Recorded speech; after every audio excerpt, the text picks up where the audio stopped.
You know what threw me off today? I was watching a video earlier and I was looking through the comments, and some lady said, I dated a narcissist 2 times and I don't know why God would allow that to happen. And I had to sit with myself and think, God did not allow that to happen. You allowed that to happen when you chose to let that narcissist in your life. Because it's not like we're blind by the red flags. We see them. I could blame God for every bad guy I dated, but it's not God's fault. It's my fault because I made those decisions to pick that kind of guy, knowing that he wasn't good for me, knowing I saw red flags and I still stayed. We can't blame God for some of the decisions that we make. We have a mind of our own. We choose to do the right thing or the bad thing. And at the end of the day, we can't blame him because of a relationship went left or right. Because at the end of the day, we have to use discernment.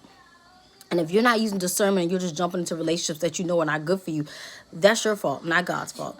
So again, I didn't use discernment in any of my relationships, including with my ex. So that was my fault. The red flags were all in front of me. I saw things I didn't like, and still I stayed because I was so caught up and I thought I loved this person and I wasn't thinking clearly. And everyone tried to warn me, and I still didn't listen because I thought I knew what was best. I had God nowhere in my life during that time, by the way, too. He was pulling me away from God, pulling me away from all the people that I love. And again, it's just really about looking at the decisions that we choose to make.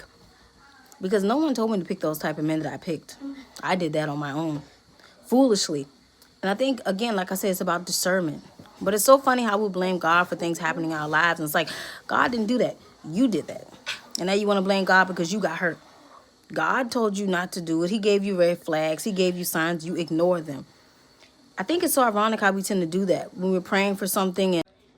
And so, like I was saying, it's a lot of times where we just don't use our discernment. And a lot of times when we pray for stuff and we get mad and we blame God because it's not happening when we want it to happen. And it's like, God is an on-time God. He does stuff on his time, not on your time. So we have to look at things like this. Some people be giving up on God because what they're praying for is not happening right away. And they're like, oh, I'm giving up on God. I'm not going to church. I'm going to stop praying because God don't hear me.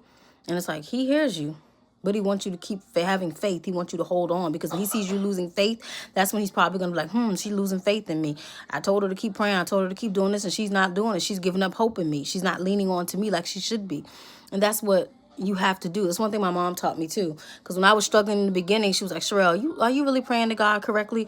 Are you really leaning on God? Do you mean what you say? And I was like, in my head, I was like, I think I do, but I wasn't. I didn't believe anything I was saying, even though I was praying. But now I've gotten to a place where every time I pray, I believe what I'm telling God, and I lean and give it to God. And that's what you have to do in these situations. You have to give it all to him and put your faith into him, even on times where you may be scared or you think nothing's going to change. It will change eventually.